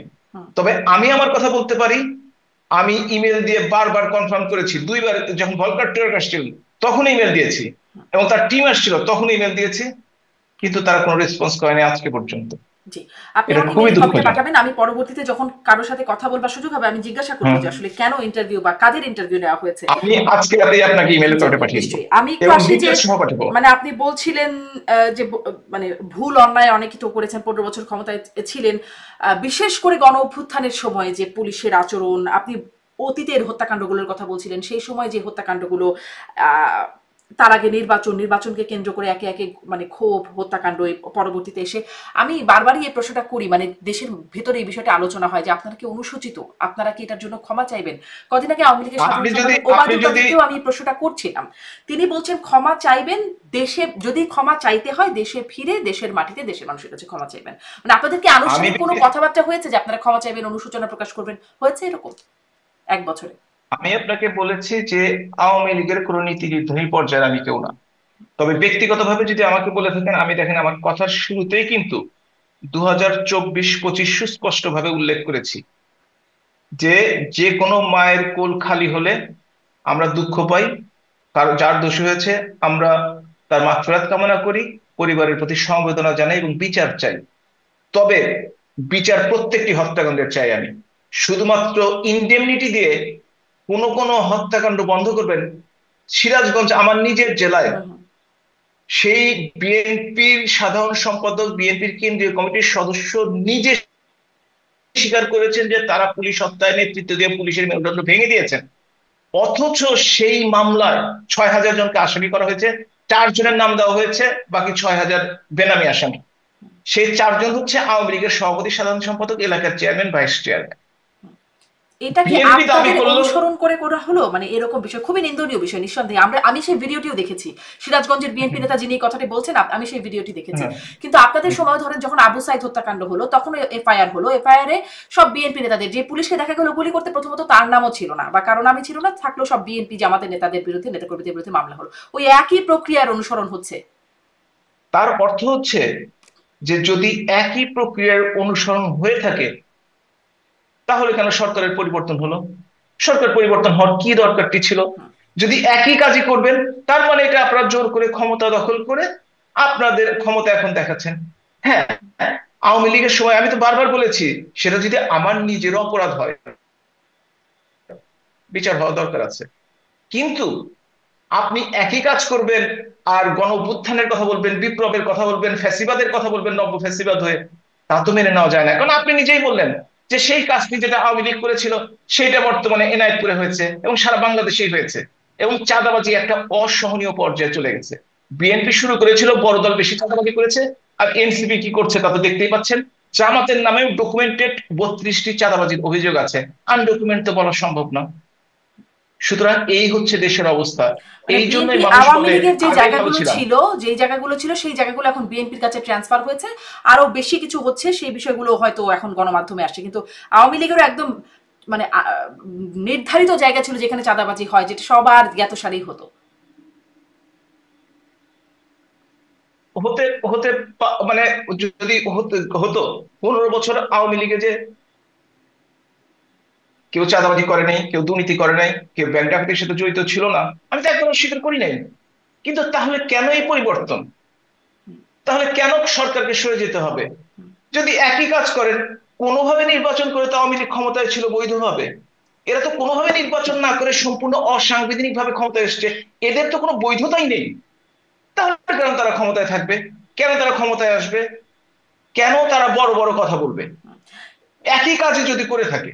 হুম, জি, মানে এটা তো আসলে পরে করছে। মানুষের প্রত্যাশা নিশ্চয়ই ছিল একই কাজ হবে না, সেই প্রত্যাশা নিশ্চয়ই ছিল যেটির হয়তো ব্যত্যয় ঘটছে বা পূরণ হচ্ছে না। আপনি বলছিলেন যে আসলে কি পরিমাণ নির্যাতন আওয়ামী লীগের নেতাকর্মীদের হচ্ছে বা ছাত্রলীগ, সেই বিষয়গুলো কিন্তু মানে আন্তর্জাতিক প্রতিবাদ বা ধরুন রাষ্ট্রদূতদের প্রতিবাদ, আগে দেখতাম বিভিন্ন মানবাধিকার সংস্থাগুলো বিএনপি নেতাদের সভা সমাবেশ নিয়ে তখন প্রতিবাদ দিত বা আপত্তির কথা বলতো, বিভিন্ন বিবৃতি দিত, সেগুলো এখন আসলে আহ, কি খুব আসছে? খুব তো চোখে পড়ে না। আপনারাও কিন্তু দেখে থাকবেন, আওয়ামী লীগ ক্ষমতায় ছিল 15 বছরের বেশি সময়। সেগুলো যদি একত্রিত করেন, তাহলে এখন যেগুলো আসছে তার সংখ্যার দিক দিয়ে হয়তো কম, কিন্তু প্রথম 4-5 বছর, 7 বছর, 6 বছরে কিন্তু এগুলো তেমন কিছু দেখতে পাননি। আপনি কিন্তু দেখতে পাননি। এখন আপনি যেহেতু শেষের দিকের স্মৃতিগুলো আপনার মনে আছে, হুম, তারপরও আজকে পর্যন্ত যদি টিআইবি রিপোর্ট দেখে থাকেন, গতকালকে যেটি প্রকাশিত হয়েছে, সেই টিআইবি রিপোর্টটিও যদি আপনি দেখে থাকেন, তাহলেও আপনি দেখবেন কি ভয়াবহ চিত্রটি উঠে এসেছে। আমি আপনার জন্য আসলে টিআইবি রিপোর্টটি নিয়ে বসছি, আজকে জাস্ট বসছেন, কিন্তু বলার আগে জন্য। যখন টিআইবি রিপোর্ট নিয়ে আমরা বসতাম আপনাদের সাথে আলোচনায়, আপনারা তখন বলতেন এটি উদ্দেশ্য প্রণোদিত, এক পেশে, সঠিক নয়, এরকম কথা বলতেন। আমি আবার একই কথায় আসি। আমরা যদি তর্কের খাতিরগুলি দোষ করে থাকি, সেই দোষের জন্যই তো আমাদের আজকে দেশ ছাড়তে হয়েছে, ক্ষমতা ছাড়তে হয়েছে। তাহলে একই দোষ যদি তারা করে থাকে, তারা কিভাবে ক্ষমতায় থাকে? সেই প্রশ্নের উত্তর আমাকে দেন। আমরা তো বলছি যে আমরা ধোয়া তুলসীর পাতা না। আপনারা তো 15 বছর কিন্তু ছিলেন, সেই কেবল 1 বছর। সেই জন্য তো সেই সেই ও তার মানে তাদেরকে, আমরা 15 বছর থাকার জন্য তাদেরকে 15 বছর এই আমাদের যে অন্যায়গুলো আপনারা বলেন, সেই অন্যায়গুলো আরো বেশি করে করার সুযোগ দিতে হবে, এটাই তো বলতে না না, চাচ্ছেন। মোটেও সুযোগ দিতে হবে বলছি না, মানে আপনি সেটাই বলতে 15 চাচ্ছেন যে বছরে মাত্র ক্ষুব্ধ এক হয়ে বছর আপনাদের এই পরিণতি হয়েছে। যদি ক্ষুব্ধ হয় মানুষ, মাত্র 1 বছর গেছে, সামনে পরিণতি হবে না, সেটাই বা কে বলছে? সেটা বলছেন এই যে আপনাদের মতো লোকজনই বলছেন। কারণ আপনারা উঠিয়ে আনেন গল্প যে এই সময় এই ঘটনাটি ঘটেছে। আপনি 15 বছরকে 15 দিয়ে ভাগ করুন, আর এই বছরকে তুলনা করুন। আমি 2023 সালের একটি ঘটনা আপনাকে বলেছি, যে বাংলাদেশে মব লিঞ্চিং এ, মব ভায়োলেন্সে 51 জন মারা গেছে 2023। আর অগাস্ট 2024 থেকে আজকে পর্যন্ত ডকুমেন্টেড ডেথ, নট আনডকুমেন্টেড, আরো বেশি হবে, 637 জন। আজকে এই ছয়শো সরকার সাঁইত্রিশ জন আবার দেখায়, যেমন ইন্টারন্যাশনাল ধরুন, ম্যাগাজিন একটা। আমি দেখছিলাম ইউএনএইচসিআর, দেখেন, sorry HRW, human rights watch, তারা বলছে বাংলাদেশে মানবাধিকার রক্ষায় ঘাটতি দেখছে, তারা এই সময়টা বলছে আর কি, ঘাটতি দেখছে। তবে শেখ হাসিনার নেতৃত্বাধীন সরকারের 15 বছর শাসনামলে ভয় ও দমন পীড়ন এবং ব্যাপকভাবে জোরপূর্বক গুমের মতো ঘটনা ঘটেছিল, সেটি কিছুটা অবসান হলেও রাজনৈতিক প্রতিপক্ষকে নির্বিচারে আটক এবং মানবাধিকার রক্ষার জন্য এখনো পদ্ধতিগত সংস্কার সম্ভব হয়নি। মানে তাহলে কি বুঝলেন আপনি? আমার কথাটাই তো ঠিক, হ্যাঁ। যে আপনারা একটা সরকারকে দোষারোপ করে ক্ষমতাচ্যুত করলেন। হুম। ফাইন, দেশের ভালো করবেন, দেশে মানে আমি আসলে অর্থনীতি এখানে উন্নতি বলার হবে, চেষ্টা করছিলাম যে আইন আপনি মব শৃঙ্খলা নিতে লিঞ্চিং হবে, এর কথা শিক্ষা বলছিলেন, নিতে হবে। আপনি আসলে মবের আমি কথা সেটাই বলছিলেন, বলছিলাম। ডক্টর না হাবিবুর না, মিল্লাত। একটা ইস্যু। হুম। মব তো একটা ইস্যু। আইন শৃঙ্খলা পরিস্থিতি তলানিতে পৌঁছে গেছে। জি। আর্মি, বাংলাদেশ সেনাবাহিনী দেশ রক্ষার কাজে নিয়োজিত। তাকে স্থানীয়ভাবে আইন শৃঙ্খলা রক্ষার কাজে দিয়ে 1 বছরের বেশি তার পেশাদারিত্বকে নষ্ট করে দেওয়া হচ্ছে। হুম। আর্মি কখনোই চোর ধরতে যাবে না, আর্মি কখনোই অপরাধী ধরতে যাবে না। তারা দেশকে মুক্ত রাখবে বিদেশি শক্তির কাছ থেকে, স্বাধীন সার্বভৌমত্ব রক্ষা করবে। কিন্তু তাদের কাছে পুলিশের কাজ দিচ্ছেন, আনসারের কাজ দিয়ে তাদের ইমেজটা, এটাও কি আন্তর্জাতিক ষড়যন্ত্র কিনা কিংবা দেশীয় ষড়যন্ত্র কিনা, যে আর্মির ইমেজটাকে নষ্ট করে ফেলবো, সেটাও কিন্তু আপনাকে চিন্তা করে দেখতে হবে। জি, আপনি এই আবারও সেই চিন্তাগুলো, এগুলো চিন্তা করা অবশ্যই দরকার আছে। আন্তর্জাতিক ষড়যন্ত্রের কথা এই বলছেন। চিন্তা এইগুলো, হ্যাঁ, না আন্তর্জাতিক না, আমি আরেকটা বলছি বিষয় একটু ষড়যন্ত্র কিনা। আপনারা লক্ষ্য করেছেন কিনা, যখন ঘোষণাপত্র 5ই আগস্টে প্রধান উপদেষ্টা পাঠ করছেন, সেই দিনই কক্সবাজারে গুঞ্জন উঠছে এবং কিছু তথ্য প্রমাণ পাওয়া যাচ্ছে পিটার হাসের সাথে বৈঠক করছেন এনসিপির শীর্ষ নেতা, কয়েকজন নেতা, হাসনাত, সার্জিস, নাসিরুদ্দিন পাটোয়ারি, জারা তাসনিম, তাদের বৈঠক হচ্ছে। এবং তার একদিন আগেই তাদেরই সহযোদ্ধা বর্তমান উপদেষ্টা মাহফুজ আলম তিনি বলছেন 1/11 পদধ্বনি শোনা যায়। আপনারা কি কিছু শুনতে পাচ্ছেন? যদিও সেই স্ট্যাটাসটি আবার তিনি উঠিয়ে নিয়েছেন। উঠিয়ে নিয়েছে, তার তার একটা ভালো স্বভাব আছে, হঠাৎ করে কিছু দিয়ে দেন এবং ঘন্টা খানেক বা ঘন্টা তিনেক পরে সেগুলো উঠিয়ে নেন, এটা তার একটা অভ্যাসের মধ্যে পড়ে। কিন্তু দেখেন ডক্টর ইউনূস, যাকে আমরা বুদ্ধিমান ভাবতাম, জ্ঞানী লোক ভাবতাম, কেমন নির্বোধের মতো কাজ করেন। এই ধরনের মানুষকে উপদেষ্টা বানায় যারা দেশ চালাচ্ছে, যারা নিজেদের কথায় 1 ঘন্টা বা 3 ঘন্টা ঠিক থাকতে পারে না, স্থির থাকতে পারে না, সেই সমস্ত মানুষকে উপদেষ্টা বানায়। এই হচ্ছে ডক্টর ইউনূস। আপনি পিটার হাসের কথা বলেছেন। পিটার হাস একটা কোম্পানির প্রতিনিধি হিসাবে তিনি চিটাগাং এসেছেন। চাকরি চাকরি কিন্তু তিনি নিজে ছেড়ে দিয়েছিলেন, আপনার নিশ্চয়ই স্মরণ আছে। এবং তিনি লবি করে কাজটা নিয়েছেন, এবং সেই সেই হিসেবে তিনি পুরস্কার হিসেবে এই চাকরির হিসেবে চট্টগ্রামে কাজটি করছেন। তিনি তিনি থাকেন ওইখানে, ঢাকাতে থাকেন। তিনি আজকে একটা ইম্পর্টেন্ট দিন আমাদের জন্য, যেমন একটা দুঃখের দিন, হতাশার দিন, ক্ষমতা হারানোর দিন। এনসিপি বা ছাত্রদের জন্য, যারা সম্মুখ সাহিত্যের নেতৃত্ব দিয়েছে, যে 4 জন অবশ্যই নেতৃত্ব দিয়েছে, তারা তারা কেন সকালে উঠে চিটাগং চলে যাবে, কক্সবাজার চলে যাবে? এবং তারা যদি বলছে পদযাত্রা করে অসুস্থ হয়ে গেছে, তাদের বিশ্রামের প্রয়োজন, ঠিক আছে, 18,000 টাকা হোটেল তাদের কোনো দিনে দেওয়া কোনো সমস্যা না। গত বছর হয়তো তারা পুরো বছরে 18,000 টাকা ইনকাম করতে পারতো কিনা, সেটা নিয়ে আমি কোনো কথা বলবো না, কারণ তাদের ডক্টর ইউনূস 6 কোটি টাকা হোটেল ভাড়া দেয় নিজে পুরস্কার আনার জন্য, সুতরাং তারা একসাথে কাজ করে, এ নিয়ে আমার কোনো আপত্তি নেই। আমার আপত্তিটা হচ্ছে এই গুরুত্বপূর্ণ দিনে 4 জন গুরুত্বপূর্ণ নেতা পিটার হাসের সাথে দেখা করার জন্য, এবং আপনি যদি দেখে থাকেন, আপনার কাছে নিশ্চয়ই সেই কপিটি এসছে, এয়ারপোর্ট দিয়ে 19টা 10 অর্থাৎ 7টা 10 মিনিটে তিনি কক্সবাজার এয়ারপোর্ট থেকে ঢাকা বা দেশের বাইরে চলে গেছেন। এবং সিসিটিভিতে দেখা গেছে, নিশ্চয় ফুটেজ আপনি দেখেছেন, ওই যে টিউলিপ হোটেলের করিডোরে তাকে দেখা গেছে। কিন্তু যদিও হোটেল অস্বীকার করেছে যে তাদের ওইখানে কোনো বিদেশি গেস্ট নেই, তিনি কি তাহলে লুকিয়ে বাংলাদেশি কোনো কারো নামে রুম বুক করে সেই রুমটিতে ছিলেন?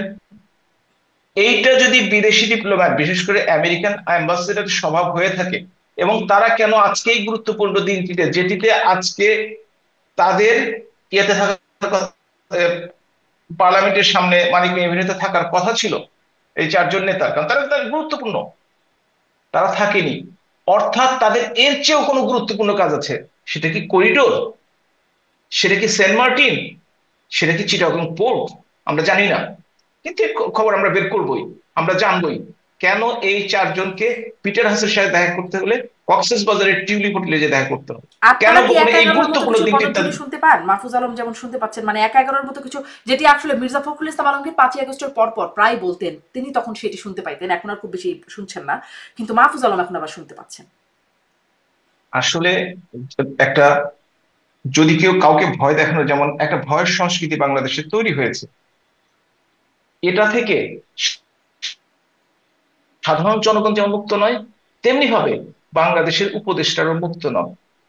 তারা স্ট্যাটাসটা দেন রাত 3টা 4টার সময়। একজন সুস্থ স্বাভাবিক মানুষ কখনোই অত রাত পর্যন্ত জেগে থাকে না। এবং আপনি যদি এনসিপি বা উপদেষ্টাদের স্ট্যাটাস দেখে থাকেন, রাত 2টার আগে তারা কিছু দেয় না। তারা কি সারা রাত জেগে থেকে, কেন তাদেরকে 3টা 4টা পর্যন্ত জেগে থাকতে হবে? সেটি তার তারা ব্যক্তিগত ব্যাপার। না না, কোনো ব্যক্তিগত ব্যাপার না। আমি একজন ডাক্তার মানুষ, আমি জানি সুস্থ মস্তিষ্কে কাজ করতে হলে তাদেরকে অবশ্যই একটা নির্দিষ্ট ঘন্টা ঘুমাতে হবে। হুম।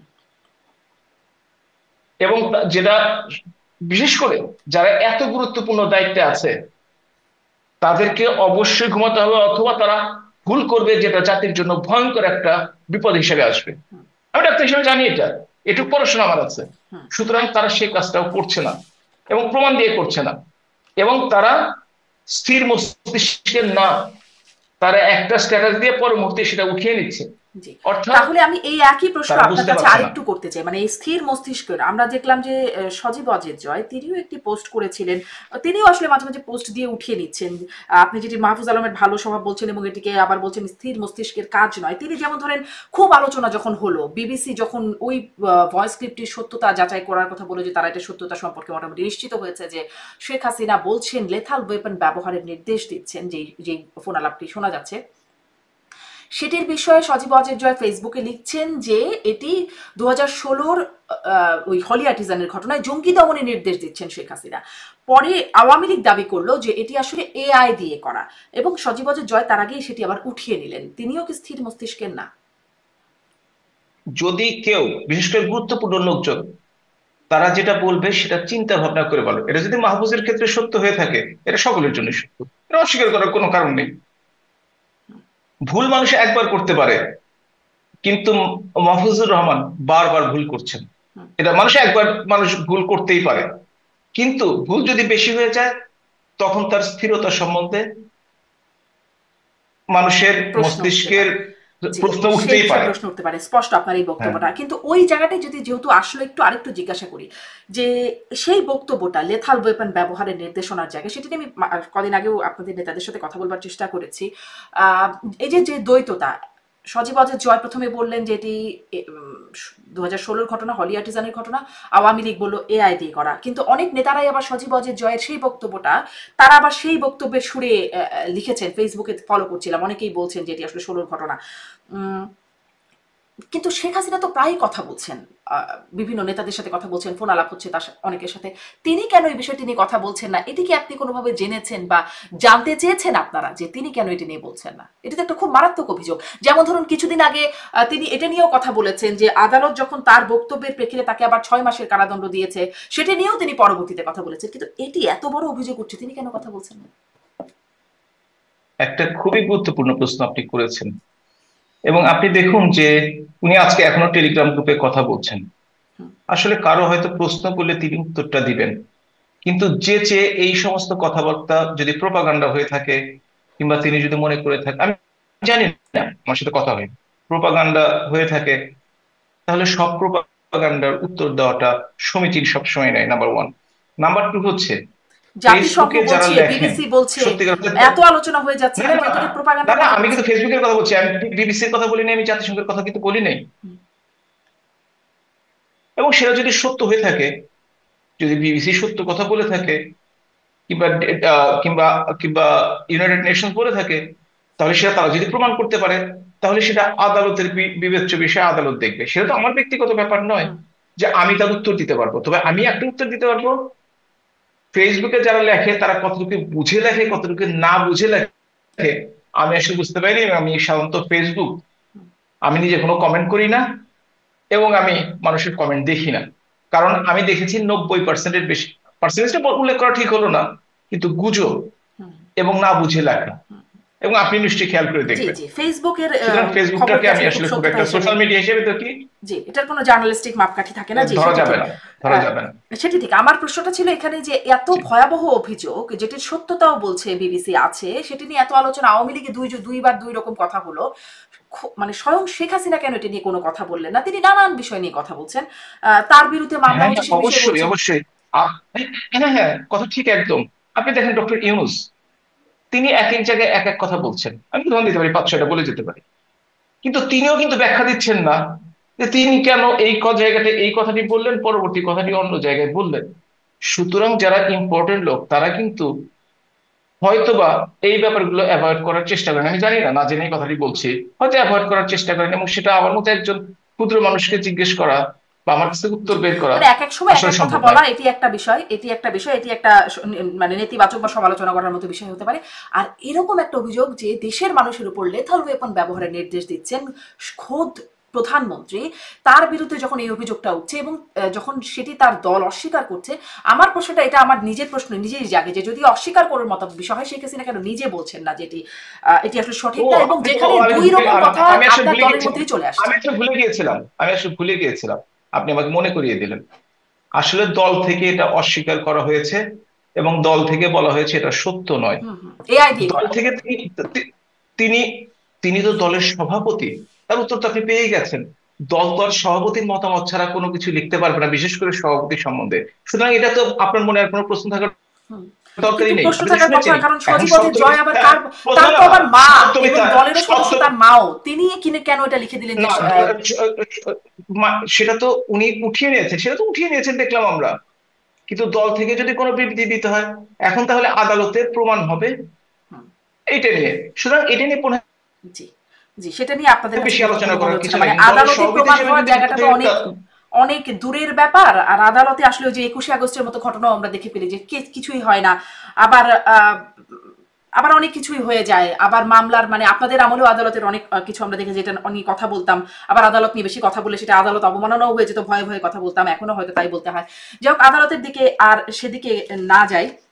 আমি একটু এটা একটু জানতে চাই, মানে আওয়ামী লীগের কি কোনো মুখপাত্র আছে? আওয়ামী লীগের মুখপাত্র কি আসলে আছে কি?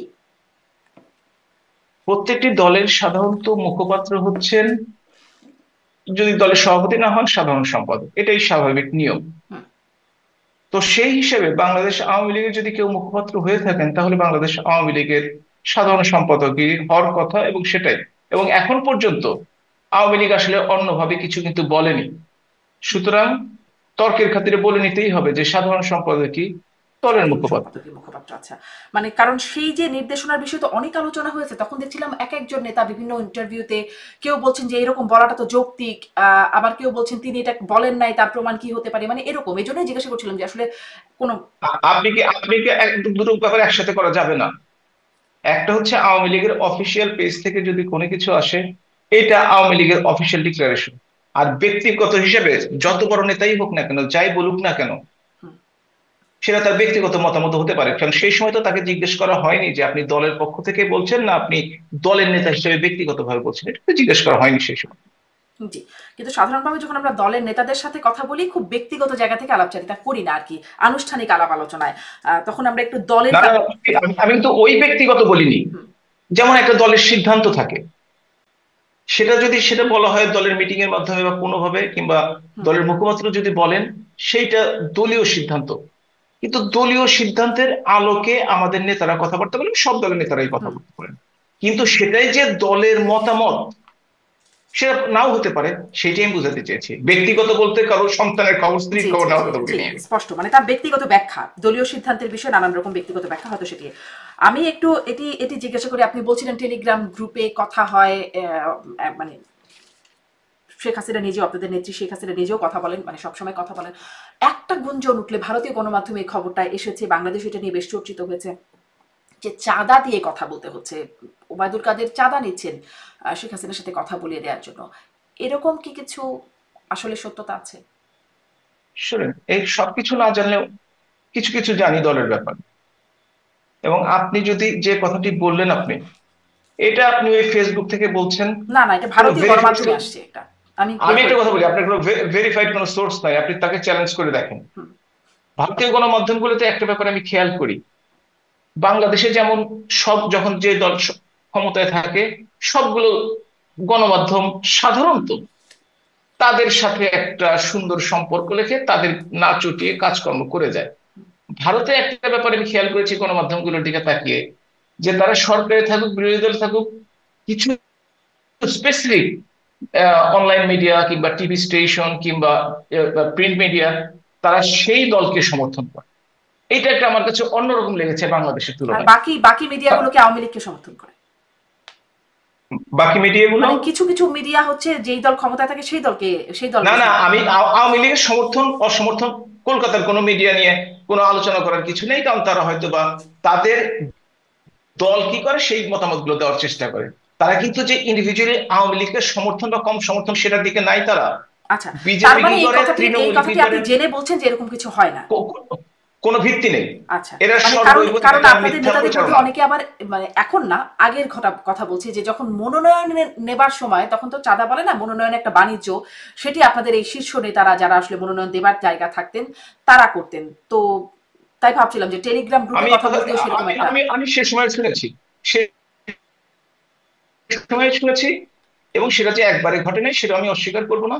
তবে ব্যক্তিগতভাবে আমি 2বার এমপি ছিলাম, আমার কাছে কেউ কিছু কখনো চাইতে আসেনি, বা আমি কখনো কোনো কাউকে দিতে হয়নি, এটা আমি বলতে পারি। তবে কেউ কেউ ইচ্ছাকৃত ভাবে অযোগ্য লোক, অথর্ব লোক কোনোভাবে টাকা ইনকাম করেছে, তারা বলে আপনার রাজনৈতিক খরচ, আপনার নির্বাচনের খরচ এগুলো দিয়ে যাই, এবং সাথে সাথে তারা আশা করে নেতা যদি সবাই হয় আমি নমিনেশন পেতেও পারি।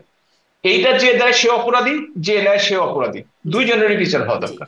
সেরকম অপরাধের কথা শুনেছি বলেই আসলে টেলিগ্রাম গ্রুপে এবং এরকম সেটা কোনো। শুধু আওয়ামী লীগের ক্ষেত্রে কিন্তু কথাটা বলে শুনলেন আপনি, হুম, সেটা কিন্তু বিএনপির ব্যাপারেও শুনেছেন, হ্যাঁ, জাতীয় পার্টির জি, ব্যাপারে শুনেছেন। বিএনপির ব্যাপারেও এখন শুনেছি, মনোনয়ন ধাবির বাণিজ্যের যে ব্যাপারে নুরুর দল, শুনেছি। কি যেন একটা নাম, ভিপি নুরুর দল, সে দলও নাকি এই কাজ করছে, তার প্রকাশ্যে গত সপ্তাহে শুনলাম। এনসিপি তো করেই যাচ্ছে। সুতরাং আপনি বাংলাদেশের রাজনৈতিক পরিপ্রেক্ষিতে এই ঘটনাগুলি আসলে এভাবেই ঘটছে। অনেক সময় হয়ে যাচ্ছে কথা বলছি, একটু আরো কিছু বিষয় আছে যে শুনছিলাম গেল ২৬ তারিখে শেখ হাসিনার সাথে ভারতে আওয়ামী লীগের বেশ সিনিয়র নেতাদের একটা বৈঠক হয়েছে, এরকমটা কি আসলে হয়েছে কি? কথাটা সত্য। কথাটা সত্য? সেই বৈঠকে কি হয়েছে বা কারা ছিলেন? আমি দেখছিলাম ওবায়দুল কাদের, হাসান মাহমুদ তারা ছিলেন, আর কেউ ছিলেন কিনা বা কি ধরনের কথা হয়েছে? আপনি যে নামগুলো বলছেন এগুলো আসলে গুজব। আচ্ছা, জি, একটু স্পষ্ট করবেন। আমি নামগুলো বলতে চাচ্ছি না, তবে এই ধরনের গুজবে বিশ্বাস করবেন না। আচ্ছা, আপনারা যদি আমি বলেন তাহলে আপনাকে তো আমি দায়িত্ব নিয়ে গুজবটা। বলছি, আমি দায়িত্ব নিয়ে বলছি, এই দুজন ছিলেন না। আচ্ছা, আমি দায়িত্ব নিয়ে বলছি। হ্যাঁ, মানে কারা ছিলেন সেটি বলা যাবে না, এটি গোপন কোনো বৈঠক। গোপন গোপন কোনো না, প্রকাশ্যে বৈঠক। আমি যেহেতু ছিলাম না, তারা হয়তো মনে করতে পারে তাদের নাম আমি ডিসক্লোজ করলাম কেন। সুতরাং তাদের পারমিশন নিয়ে আমি তাদের নামগুলো ডিসক্লোজ করতে পারি, তাদের পারমিশন আগে আমি করতে পারবো। কি আলোচনা হয়েছে সেটি কি আপনি জেনেছেন, শুনেছেন, কোনো নির্দেশনা বা সিদ্ধান্ত হয়েছে কিনা? ওভারঅল আমরা শুনেছি যে সাংগঠনিক আলোচনা হয়েছে, হুম, এবং এই সংগঠনকে কিভাবে আরো আহ, আহ, কিভাবে সুন্দর করে চালানো যায় এগুলো নিয়ে আলোচনা হয়েছে, এর বাইরে কোনো আলোচনা হয়েছে আমি শুনিনি। হুম। আপনি বলছিলেন যে ২৬-এর মানে আরো নির্বাচনের আরো ৬ মাসের উপরে বাকি আছে, সেই সময় নৌকা মার্কাও সেই নির্বাচনে থাকবে এবং আপনাদের শুরুতেই সেই বিষয় দিয়ে শুরু করছিলেন। সেই জন্য আপনারা এখন মানে এই ১ বছর ধরে কি করলেন? সম্প্রতি একটা খবর দেখতে পাচ্ছি, দেশীয় গণমাধ্যমগুলোতে আসছে যে সেনাবাহিনীর একজন মেজর, সাদিক নামের একজন মেজর, তিনি আওয়ামী লীগের ক্যাডারদের ট্রেনিং দিচ্ছেন। এখন তিনি সেই অভিযোগে হেফাজতে আছেন। তিনি এবং তার স্ত্রী পুলিশের এএসপি সুমাইয়া জাফরিন বিনা নোটিসে ১৫০ দিন কর্মস্থলে অনুপস্থিত ছিলেন এবং গোয়েন্দা তথ্য বলছে যে সেই সময়ে মানে সজীব অজিত জয়ের সাথে যোগাযোগ রেখে আওয়ামী লীগের ক্যাডারদের প্রশিক্ষণের ব্যবস্থা তিনি করছেন এবং এইখানে পুলিশের সাবেক কর্মকর্তা, পলাতক কর্মকর্তা, ভারতে কলকাতায় পলাতক আওয়ামী লীগের নেতারা তার সাথে এই এই কাজের সাথে যুক্ত এবং এটির তত্ত্বাবধান করছেন সাবেক স্বরাষ্ট্রমন্ত্রী আসাদুজ্জামান কামাল। এটির বিষয়ে আপনি জানেন কি, বা যারা আসলে। আমি সত্যিকার অর্থে এই অন্তর্বর্তীকালীন সরকারের অযোগ্যতা, অথর্ব একটি সরকার, যে সরকারের একজন মেজর পর্যায়ের সামরিক কর্মকর্তা 150 দিন অনুপস্থিত থাকেন, একজন সুপারিনটেন্ডেন্ট অফ পুলিশ 150 দিন অনুপস্থিত, তারা কোথায় থাকে এই খবরটি রাখতে পারে না, এই সরকারের ক্ষমতায় থাকার কোনো অধিকার নাই। রাখছেন আপনি তো, চিন্তা তাদেরকে করে দেখেন, ধরছেন তো, ধরে এখন এটা জানছেন যে আপনারা। এত 150 দিন অনুপস্থিত থাকার পরে ধরলেন, আপনি বলছেন তারা ট্রেনিং দিচ্ছে, আপনি বলছেন তারা তাদেরকে মিটিং করছেন। গোয়েন্দা সংস্থা কই ছিলেন আপনারা? বাংলাদেশে তো গোয়েন্দা সংস্থার কম নেই, আর গোয়েন্দা সংস্থার সদস্য সংখ্যারও কম নেই। এবং আপনি একটা কথা চিন্তা করে দেখেন, যেখানে আওয়ামী লীগের 10 জনের মিছিল হলে ওই এলাকা থেকে 50 জন গ্রেপ্তার হয়ে যায়, আওয়ামী লীগের 5 মিনিটের মিছিল হলে পুলিশ ধাওয়া করে, সেইখানে 200-300, আপনি বলেননি 200, আমি বলি মিটিং যখন 200-300 লোকই হওয়ার কথা, তারা মিটিং করলো দিনের পর দিন, ট্রেনিং নিল দিনের পর দিন, তাদেরকে কেন ধরা হলো না? আওয়ামী লীগের কোথাও মিটিং হয়েছে, এনসিপি বৈষম্য বিরোধী নাম দিয়ে তারা ঘেরাও করে, ঢাকা শহরে মিটিং হলো, পত্রিকায় দেখেছি বসুন্ধরা মিটিং হয়েছে, যেখানে এনসিপির সবচেয়ে অবস্থান, অনেকগুলো বেসরকারি ইউনিভার্সিটি আছে, তারা কেন ধরলো না? এটা কি কোনো নাটক? এটা কি কোনো না, একটা ধরুন আর সেখানে একটা গেম গোয়েন্দা খেলার ব্যর্থতার চেষ্টা কথা করা হচ্ছে কিনা? বলতেই পারেন, মানে গোয়েন্দা ব্যর্থতার মানে ব্যর্থতার কারণে সরকারের অযোগ্য বলছেন, আপনাদেরও তো গোয়েন্দা ব্যর্থতার কারণে আপনারা জানলেন না যে কিভাবে আপনাদের মানে জঙ্গিদের আন্দোলন হলো বা জঙ্গিরা মুভমেন্ট করলেন, কিভাবে কিভাবে বিশ্বাসঘাতকতা, দেশি বিদেশি ষড়যন্ত্র, আপনারাও তো ঠিক সেই সময় ফিগার আউট করে উঠতে পারলেন না, আপনি যেটা তার বলছেন। মানে কি যে এই সরকারও টলমল অবস্থায় আছে, যে কোনো সময় চলে যাবে? আপনার কথা শুনে তাই মনে হচ্ছে যে আমরা যদি ওই গোয়েন্দা অযোগ্যতার কারণে দেশ ছাড়তে হয়, তাহলে এই সরকারের কি ওই একই কারণে তাদেরকে খুব তাড়াতাড়ি দেশ ছাড়তে হবে? মাহফুজ আলম তো ১-১১ পদধ্বনি শুনতে পাচ্ছেন। উনি হয়তো নাট্যকার মানুষ, মানে সাংস্কৃতিক মনা মানুষ কিনা জানি না, দায়টাই দেখি, হয়তো বা পদধ্বনি শুনে যে পায়ের আওয়াজ পাওয়া যায় এই ধরনের কথাবার্তা লিখেছেন। তো উনি কি শুনেছেন ওনার কাছ থেকে শুনতে হবে, আমরা বলতে পারবো না। বিশ্বাস করেন ব্যক্তিগতভাবে তাকে আমি চিনি না, কোনোদিন দেখিও না উপদেষ্টা হওয়ার আগে। আচ্ছা, মানে কিন্তু গোয়েন্দা ব্যর্থতার কথা বলছেন, কিন্তু এরকম কিছু হয়েছে কিনা, গোয়েন্দা ব্যর্থতা আছে ধরে নিলাম, এরকম কিছু হয়েছে কিনা আওয়ামী লীগের একজন এইটা তো সদস্য হিসাবে বা এইটা তো সরকারের পক্ষ থেকে আরো ক্লিয়ার ক্লারিফিকেশন দেওয়া উচিত। সেটির তদন্ত হচ্ছে বলে একজন জানছি। যদি এই ধরনের, একজন সার্ভিং অফিসার, একজন না দুইজন সার্ভিং অফিসার যদি এই ধরনের কাজ করে থাকে, তাহলে তো তাদের ডিপার্টমেন্ট এবং তাদের বাংলাদেশের প্রচলিত আইন অনুযায়ী তাকে আইনের আওতায় আনার কথা। আজকে পর্যন্ত তো তাকে তো আমি কোনো কোর্টে নিতে দেখি নাই। কোনো একজনকে অ্যারেস্ট করলে 24 ঘন্টার মধ্যে যদি থানায় হাজির না করা হয়, এইটা মানবতা বিরোধী অধিকার, জি, যেটা সেসব অপরাধের ইন্টারন্যাশনাল কথা হিউম্যান বলেন রাইট। আর বলে কি না না হবে, না এটা না না হাবিবি না মিল্লাত, না মানে না সেগুলোর দাবি দেওয়া তো কোনো আমলেই আমরা খুব কথা বলে বলে না না সেগুলো না কোনো।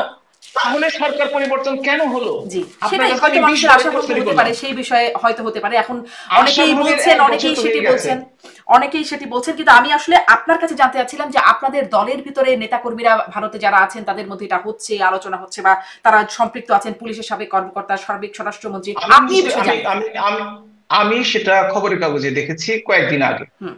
এবং একটা ফেসবুকে বেশ বড় স্ট্যাটাস দেখলাম, একজন আমাকে পাঠিয়েছে হোয়াটসঅ্যাপে, দেখি যে লেখা আছে কবে গ্রেপ্তার হয়েছে, কি হয়েছে। ও আচ্ছা, তাই নাকি? আমার মনে সন্দেহ হলো যে আওয়ামী লীগ 10 জনের মিছিল করতে পারে না বাংলাদেশে, তার বিরুদ্ধে পুলিশ র্যাব সব নেমে যায়, সেইখানে মাসের পর মাস ধরে মিটিং করবে, 150 দিন মানে হচ্ছে 5 মাস। এটাও কি বাংলাদেশে সম্ভব? আর এটা যদি সম্ভব হয়, তাহলে সরকারের জন্য আসলে তাদের বিদায়ের ঘন্টা বাজছে। পদধ্বনি শুনতে ঠিকই পাচ্ছে সে, বিদায়ের ঘন্টার পদধ্বনি। জি, আপনারা একটু আপনাদের সামনের পরিকল্পনা শেষ করব। আপনি আপনি কি একটু সামনে আপনাদের আপনি বলছিলেন 6 মাস এর বেশি সময় আছে, তারপরে নির্বাচন, তখন নৌকা মার্কা থাকবে। আপনাদের সামনের পরিকল্পনা কি নানান গ্রুপে আলোচনা হয়, মানে আপনাদের নিজস্ব গ্রুপগুলোর মধ্যে আলোচনা হয়, সেখান থেকে আপনি একটু বলতে পারেন যে আপনাদের কেমন পরিকল্পনা হচ্ছে?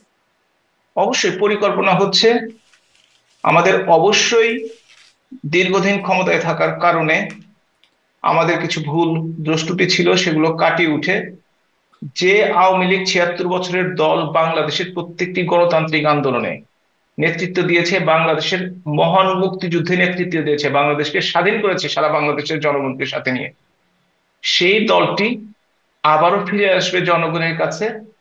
জনগণ যদি চায় তারা নির্বাচিত হবে, জনগণ না চাইলে তারা থাকবে না। এই আলোচনাগুলো বারবার আমাদের মধ্যে হয়। জি, মানে সেই আসলে ফিরে আসার মানে সেই পরিকল্পনাটিকে, সেটাই আমি জানতে চাচ্ছিলাম। একটা ফিরে বিষয় আসা মিস নির্ধারণ করে করে। ফেলেছি, মানে জনাব সজীব ওয়াজেদ জয় সম্পর্কে কথা বলছিলাম, সেখানে তিনি কদিন আগে ভারতে শেখ হাসিনার সাথে দেখা করেছেন, তার মায়ের সাথে দেখা করেছেন, বেশ নিরিবিলিভাবেই দেখা করেছেন। সম্ভবত 7 দিনের মতো সময় তিনি ছিলেনও সেখানে। অনেক আলোচনা হয়েছে। কোনো বিশেষ আলোচনা হয়েছে কিনা সেই বিষয়ে কোনো জানাশোনা আছে কি?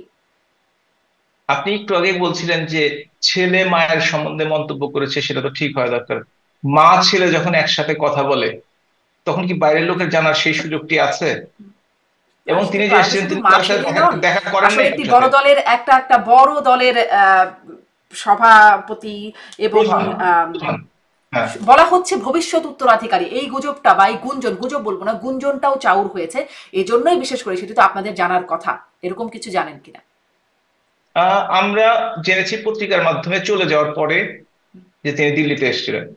এবং আপনি জানেন যে এই প্রথম কিন্তু এই যে 6 জন নেতার সাথে দেখা করলেন, হুম। এর আগে কিন্তু কোন নেতার সাথে এই বছরের 11.5 মাসের পরে, আরো পরে, হুম। প্রায় 12 মাসের কাছাকাছি সময়, সুতরাং যে সময়টিতে উনি এসেছিলেন সেই সময়টিতে কারো যাওয়ার বা কারো দেখা করার কোনো সুযোগ ছিল না। বা কি আলোচনা হয়েছে সেটিও জানবার সুযোগ হয়নি। কোনো জানবার সুযোগ হয়নি, কারোই ভবিষ্যৎ হয়নি। নেতৃত্বে আসছেন জয়, এরকম একটা খবরও আসছে, সেটির কি কোনো শুনেছেন কিনা বা জানেন কিনা? মাননীয় প্রধানমন্ত্রী জননেত্রী শেখ হাসিনা বলেছেন, বাংলাদেশ আওয়ামী লীগের সম্মেলনে কাউন্সিলররা যাকে নির্বাচিত করবে তিনি দায়িত্বে আসবেন। আচ্ছা, কদিন আগে আমার অনুষ্ঠানেই দাবি করছিলেন রাশিক রহমান এবং নাজমুল হাসান কলিমুল্লাহ, আপনাদের মানে আওয়ামী লীগ নেতা রাশিক রহমান এবং নাজমুল হাসান কলিমুল্লাহ প্রফেসর, তারা দাবি করছিলেন ভারতে সর্বদলীয় বৈঠক হয়েছে, সেই বৈঠকের সিদ্ধান্ত হয়েছে শেখ হাসিনাকে সসম্মানে বাংলাদেশে প্রত্যাবর্তন করানোর, এবং এটি খুব গোপনীয়তার সাথে এই বৈঠকটি হচ্ছে, তিনি ফেসবুক পোস্টেও লিখছিলেন। এটা এরকম কিছু আসলে আপনারা জানেন কিনা? খুবই গোপনীয়তার সাথে মিটিং হয়েছে, কেউ জানে না, শুধুমাত্র নরেন্দ্র মোদী, রাশেক রহমান এবং মেজর কলিমুল্লাহকে ফোন করেছিলেন, আর কাউকে জানেন। সুতরাং সেই খবরটি তারা গোপন রেখেছেন এবং আপনার টিভি, আপনার শোতে এসে বলেছেন একদম গোপনীয় ভাবে, যাতে কেউ না জানতে পারে। এটাই বলতে চাচ্ছেন? না, আমি এটা বলতে চাচ্ছি না। আপনাদের নেতারা দাবি করছেন, তিনি ফেসবুকে দাবি করছেন, আর সাথে আরো ব্যক্তিরা দাবি করছেন এবং প্রকাশ্যে দাবি করছেন। গোপনীয়, আমাকে কেউ গোপনে বলছেন, আমি প্রকাশ্য অনুষ্ঠানে শুনছি। না না, আপনাকে গোপনে বললে তো কলিমুল্লাহ সাহেব আপনার টিভি শোতে এসে বলতো না। তাহলে যে মিটিংটি গোপনীয়, যে মিটিংটি ভারতীয় মিডিয়াতেও আসেনি কিংবা কাউকে জানানো হয়নি, তারা কিভাবে জানেন? আপনি কিন্তু সেই প্রশ্নটি রাশেক রহমানকে জিজ্ঞেস করেছিলেন, আমি আপনার শোটি দেখেছি, আপনি উত্তর পেয়েছিলেন? পাননি, পাবেন না সেটার উত্তর। যার কোনো বেজ নাই সেটার উত্তর পাওয়া যায় না। তার মানে এরকম কিছু হয় নাই বলেই আপনি বলছেন, মানে সর্বদলীয় বৈঠক যে হয়েছে সেটা আমি দেখেছি।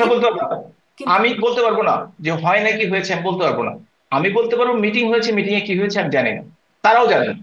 আচ্ছা আচ্ছা, অনেক ধন্যবাদ, অনেক ধন্যবাদ ডাক্তার হাবিবুর মিল্লাত। অনেক কিছু জানলাম, অনেক কিছু আসলে জানতে চেয়েও আপনিও জানেন না বলে জানতে পারলাম না। নিশ্চয়ই সামনে আরো কিছু জানলে তখন আমাদের জানার সুযোগ হবে। অনেক ধন্যবাদ যুক্ত হয়ে সময় দেওয়ার জন্য।